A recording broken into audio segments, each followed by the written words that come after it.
Salam, xoş gördük əziz tamaşaçılar. Novruz baharın, təbiətin oyanması deməkdir.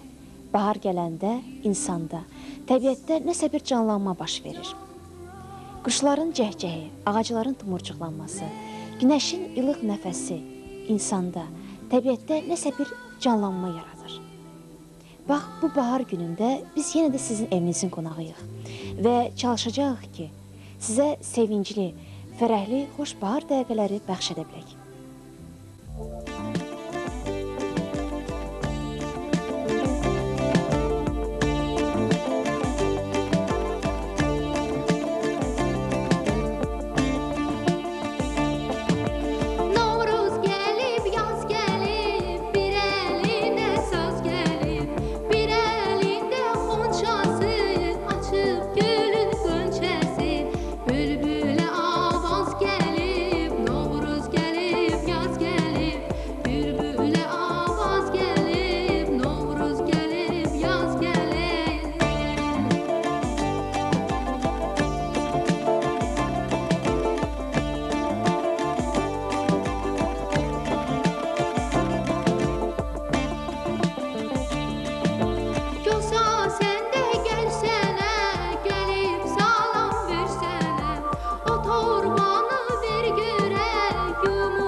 Aygün, Yurmala 89 Musiqi Festivalı sizi musiqi sevərlərə tanıtdı. Həmin vaxtdan 5 il keçir. Yurmala Festivalını necə xatırlayırsınız? Yadımda qalan hadisələrdən bir balacasını danışım sizə qısa olaraq. Yadımdadır ki, biz Yurmala mehmanxanasında qalırdıq. Orada mən Estoniyalı bir qızla tanış olmuşdum. Deməli, hər axşam biz onunla hamını yuxuya verəndən sonra bizim bütün konkursantlarımızı axşam çıxırdıq, maqnitofonu da götürürdük. Mən də mahnılarımı kasetaya yazmışdım. Gedirdik axşam səhnəyə, storuçdan orada axrannik var idi. İcazə alırdıq, yalvarırdıq. Мы конкурсанты, разрешите, пожалуйста, мы хотим 5-15 минут порепетировать, у нас времени нету. Bizə az vaxt verdilər, они разрешали. Gedirdik, məşq eləyirdik orada. Patrukam baxırdı mənə, baxmayaraq ki, Azərbaycanlı deyir, amma Eldar Mansurovun sevgi mahnısını məşq eləyirdim. Elə maraqla qulaq asırdı ki, 1 saat, 2 saat məşq eləyib yenə təzədən gedirdik mehmanxanaya, yatırdıq, zəngləşirdik oyuna, yatırdıq. Yəni, heç kimin də xəbəri yox idi bundan. Belə-belə mən məşq eləyirdim orada. Bir balaca yadımda qalan hadisələrdən biri də budur. Aygün, yəqin bilirsiniz ki, özünüz də görmüsünüz ki, dünya estrada ulduzlarının çəkildiyi kliplər filmlərə daha çox bənzəyir. Sizə belə bir təklif olunsaydı, yəni ki, belə kliplərdə, filmdə çəkilmək təklifi olsaydı, bacarardınızmı? Mənə elə gəlir ki, bacarardım. Filmdə çəkilməyi xoşlayırsınız? Kino xoşlayıram. Mənim arzumdur. Allah qoysa bu yaxınlarda bəlkə belə bir arzu həyata keçdim.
Kərvan qrupu müəyyən fasilələrdən sonra yenidən tamaşaçılar qarşısında konsert proqramına çıxış edəcək. Kərvanın bugünü haqqında nə deyə bilərsiniz? Mən sizə hətta konsert günlərinin konkret tarixini də deyə bilərəm. 25-i, 26-sı, 27-si və 28-i. Bu reklamı deyil, əziz dostlar. Sadəcə olaraq sizi agah etmək istəyirəm ki, Kərvan yenidən öz musiqi proqramı ilə sizin qarşınızda çıxış edəcək. Buyurun, konsertlərə sizi dəvət edirik. Biz bilirik ki, sizdə çəkilişləri Sevinç Kərimova aparırdı əvvəllər və bəstəkarınız Mikayıl Vəkilov idi. İndi çəkilişləri kim aparır və gələcək planlarınız haqqında? Sarıdan biraz çətinliklərimiz var. Amma ki, özümüz də axtarırıq. Məsələn, Musiqi Sarıdan bizim bəstəkarımız həmişə Mikayıl Vəkilov olur. Ailələri bir yerdə köçüb gediblər də. Yoldaşı da Sevinç Kərimovadır. Özü də Mikayıl Vəkilov. Köçüb gediblər Türkiyəyə, indi biz də özümüz işləyirik burada əsas. Səhnədə ümumiyyətlə bizdə heç bir dəyişiklik yoxdur. Səhnə arxasında o bəzi dəyişikliklər var. Özünüz dediyiniz kimi Sevinç Kərimova bizim keçmiş prodüserimiz. Ancaq onun bizim yaradıcılığımıza mənə elə gəlir bir o qədər də güclü təsiri yoxdur və olmayacaq. Bizim bəstəkarımız Mikayıl Vəkilov olaraq qalır. Çünki deməli yeni proqramda ifa olunan mahnıların bir hissəsini Mikail bəy deməli yazıb Türkiyədən göndərir. Elə bilirəm ki, bizim aramızda heç bir belə qeyri-adi baryer, qeyri-adi sərhəd yoxdur. Faksla da olsa, telefonla da olsa və yaxud özümüz gedən bir zaman əlaqə saxlayırıq və həmin mahnılar onsuz da yenə də ifa olunur. Və bəli, biz özümüz də musiqi yazırıq. Səhnədə heç bir dəyişiklik olmayıb. Sadəcə təşkilat işlərində bəzi dəyişikliklər var.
hər bir pop qrupun texniki cəhətdən maddi çətinlikləri olur.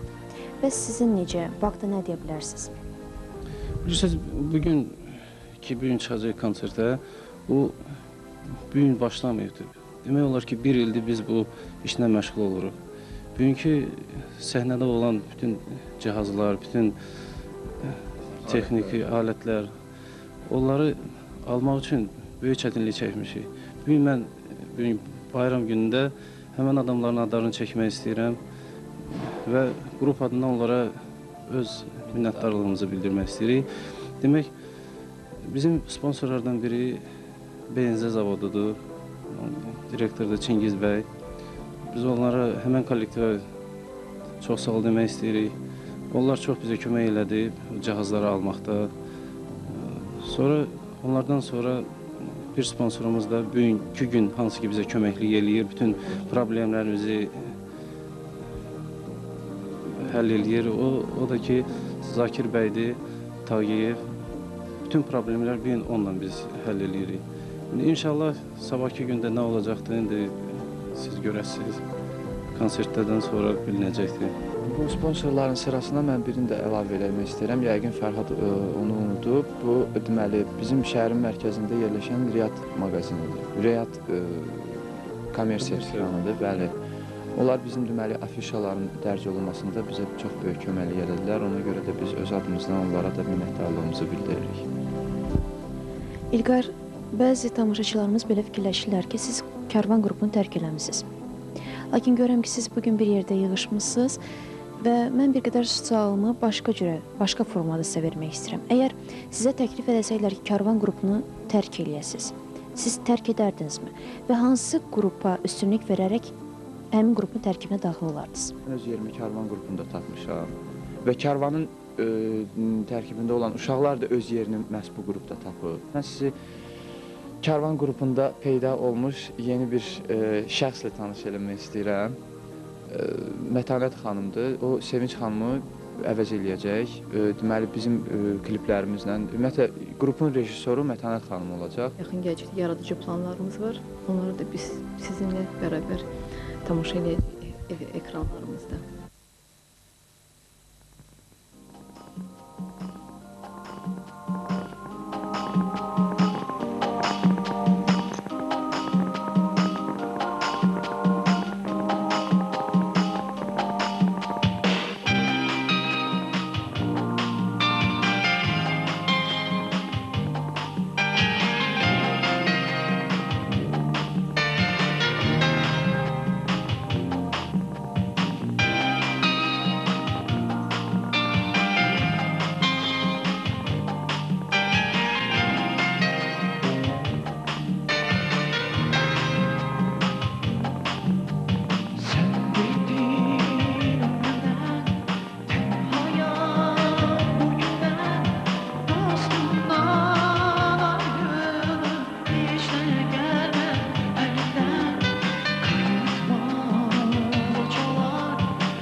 Novruz baharın təbiətin oyanması deməkdir. Bir şair kimi siz Novruzun gəlişini necə görürsünüz? Bunu hansı sözlərlə ifadə edə bilərsiniz? Novruz bayramı ümumiyyətlə ilin dəyişilməsi deməkdir və hansı ki o il bilirsiniz bahar gəlir, yəni günlər təzələnir, qış gedir, bahar gəlir, güllər açır, çiçəklənir və deməli insanlar da çalışmalıdır ki, belə bir mövqedə, belə bir il dəyişilməsində özlərini dəyişsinlər. Yəni bütün kin-kudurətləri uzağa atsınlar, şadlıqla, sevinclə qarşılasınlar və eyni zamanda Azərbaycan Respublikasında gedən belə bir müharibə dövründə, belə bir qanlı, qadalı günlərdə Novruz bayramı mən arzulayıram ümumiyyətlə, yəni gələn Novruz bayramını, bu Novruz bayramı ki, olmadı gələn Novruz bayramını biz müharibəsiz qarşılayaq. Allah qoysun. Siz bir çox mahnı mətnlərinin müəllifisiniz. Sizin fikrinizcə, sizin yazdığınız şeirlər şeir formasında yoxsa mahnı formasında dinləyiciyə daha tez çatır? Bu indi bilirsiniz, hər kəsin öz deməli, hər kəsin öz fikrindən asılıdır. Yəni şair başqa cür görür onu, bəstəkar başqa bir gözlə baxır ona və dinləyici başqa gözlə baxır ona. Şair əlbəttə istəyər onun şeirləri bir daha çox dinləyicisi olsun və musiqi onun səbəbkarıdır ki, şeiri, yəni şeir oxunanda, məsələn götürək ki, 5 adam ona qulaq asırsa, musiqidə bir 7 milyonluq bir xalqı biz götürəndə 7 milyonun ən azı 3 milyonu ona qulaq asır. Yəni radiodan, televizyondan, konsertlərdən, amma ona şeir oxunanda isə ona savadlı adam lazımdır ona qulaq asın. Amma mahnı elədir ki, qoca, cavan, savadlı, savadsıza baxmır. Bəli, şeir indi eləsi var sözlərinə görə, eləsi var musiqisinə görə, indi hər kəs öz ölçüsü ilə biçir onu.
Tahir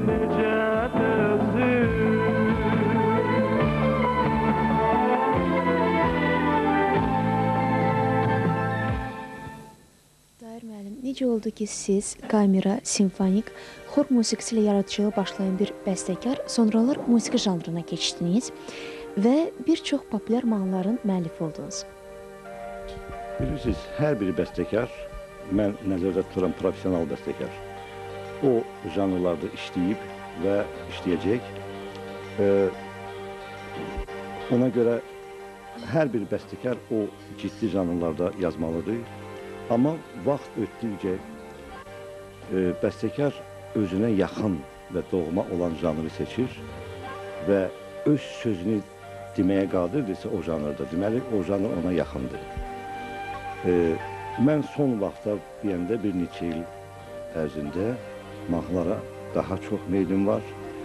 Çünki bilirsiniz, mahnının imkanları belədir ki, əgər mahnı vasitəsilə siz hər bir mənzilə daxil ola bilirsinizsə və ünsiyyət yaradırsınız dinləyici ilə. Bu böyük bir xoşbaxtlıqdır və əlbəttə məsuliyyətdir. İndi mənə elə gəlir ki, daha çox xalqımıza yaxın doğma olan, sevilən janr mahnıdır. Bax, belə mən cavab edirəm. Sonuncu mahnınızı nə vaxt yazmısınız və bu haqda bir neçə söz? Bu yaxında biz bir mahnı kompozisiyası yazmışıq. Deməli, vətən haqqındadır. Burada əsas iştirakçılarımızdan biri deməli Səbinə xanımdır. Ondan da başqa bu mahnıda həmi aktyor iştirak edir, Əl-Abbas Qədirov və Tacir Allahverdiyev. Deməli, müasir bir şair buna mətni yazıbdır. Onunla da başqa biz bu mahnıya Əliağa Vahidin şeiriyyətini gətirmişik, qəzəllərini. Onların o qəzəllərdə sanki bugünkü gündən səsləşən mövzular var və ümumiyyətlə bu mahnı kompozisiyası bizim bugünkü gündən demək olar ki, səsləşir. Mən sizi düz başa düşdümsə, bu vətənpərvərlik ruhunda yazılan bir mahnıdır və Səbinə xanımın ifa edəcəkdir. Biz sizi lirik mahnıların ifadəsi kimi tanıyırıq. Lakin Tahir müəllim qeyd elədi ki, siz bu dəfə tamamilə başqa bir mövzuda, yəni vətənpərvərlik ruhunda bir mahnı ifa edəcəksiniz. Siz repertuarınızı dəyişmək fikrindəsiniz, yoxsa ki, bu təsadüfi bir haldır? Mən bu mahnının təsadüfəni seçməmişəm. Bu dəqiqə elə bir dövr, elə bir zamanədir ki, biz müğənnilər vətən haqqında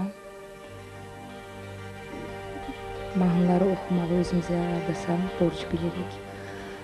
Ümumiyyətlə, lirik mahnıları daha çox sevirəm ifa etməyə. Amma bu mahnıda mən deyərdim, həm lirika var, həm poeziya var, həm də şuxluq da var. Həm də sevdiyim mahnını, xoşuma gələn mahnını ürəklə oxuyuram.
ana vətənə, qıyma ana vətənə.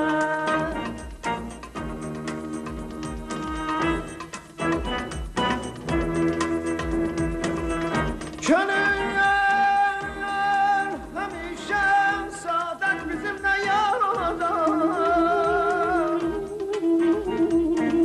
Xəzal qəmi bitəcək, ölkəmiz bahar olacaq.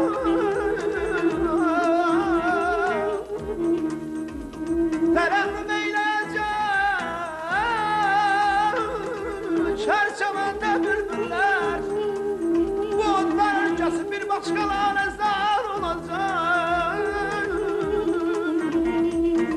Bugün sən ölkənə vaydə xidmət eylərsən, bu şanlı iş gələcək nəslə yadigar olacaq. Allah inandım sənə, üz tutarım qiblənə.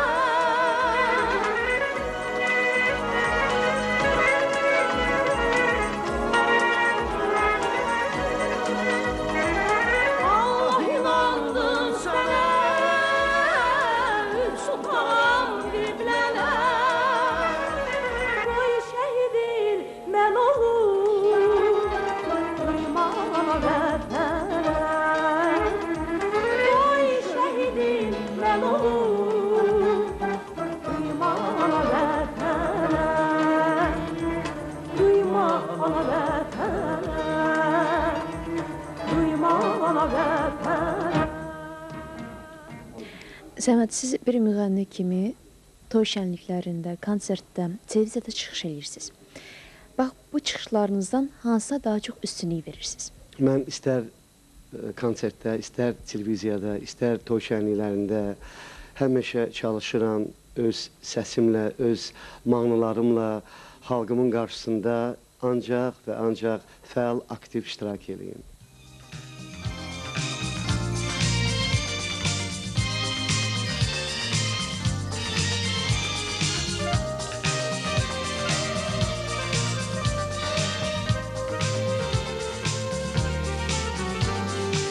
Ömrümdən ömürlü gəlib keçmişsən, bəlkə də bir səhra bilib keçmişsən. Bütün varlığını silib keçmişsən, olanın da budur, yalanın da bu. Bütün varlığını silib keçmişsən, olanın da budur, yalanın da bu. Mən gəzən düzlərdə dolanmamızsan, yanmışam adına yalanmamızsan. Sevgilim inan ki yanılmamızsan, gerçeğim de budur, yalanım da bu.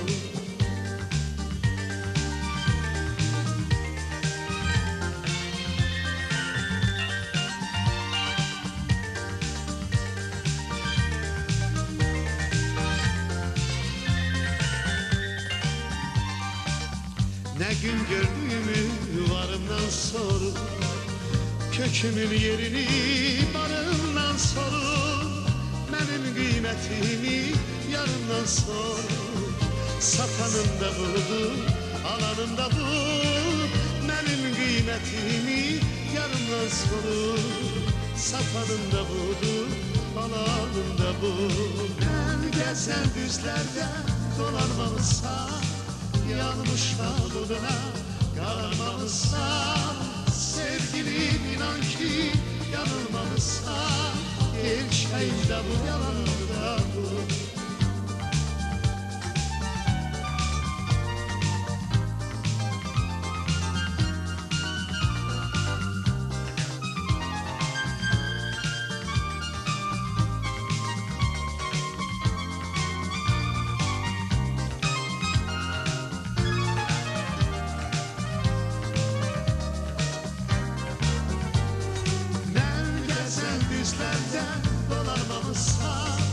Yanmışam oduna kalmalısam, sevgilim inan ki yanılmalısam. Gerçeğim de budur, yalanım da bu. Ben gezen düzlerden dolanmalısam, yanmışam oduna yanılmamışsam sevgilim inan ki yanılmamışsam gerçeğim de budur yalanım da bu.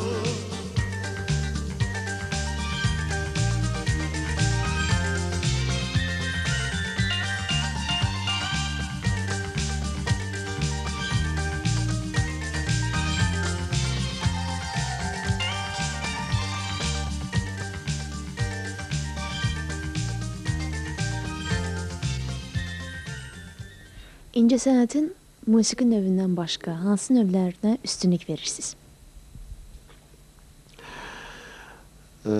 Mən musiqiçilər ailəsindənəm. Mənim anam Moskva konservatoriyasını bitirib. Mən özüm Bülbül adına musiqi məktəbinin skripka sinifini bitirmişəm. Əsaf Zeynallı adına uçilişəni bitirmişəm. Bugünə qədər mən öz ömrümü mahnı ilə bağlamışam. Yəqin ki, sizin müğənnilikdən başqa bir sənət sahibisiz həm də. Zəhmət olsa bu var idi. Bəli, idman, futbol. Mən çox idmanı sevirəm. Yadımdadır, uşaqlıqda məktəb komandasında məşhur pianoçu Fərhad Bərəybəli ilə bir komandada oynamışam.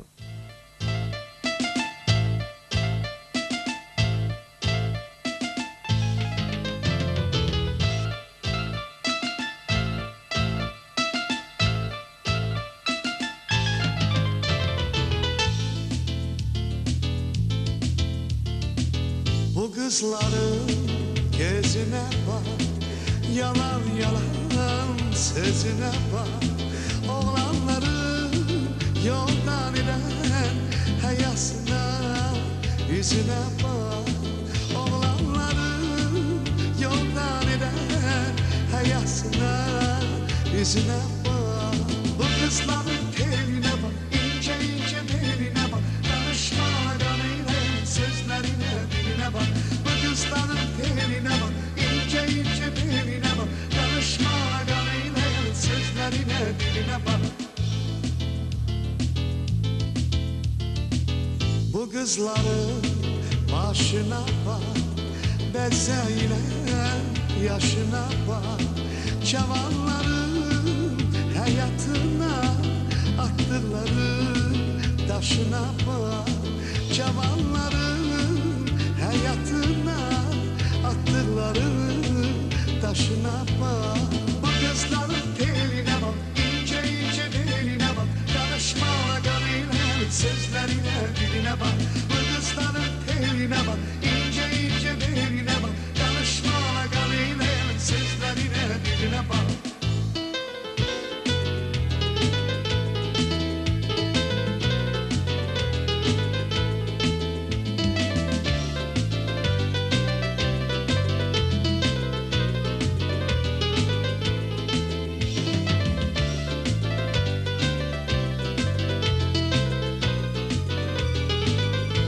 Bu kızların teline bak, ince ince beline bak. Danışmadan eyle sözlerine diline bak.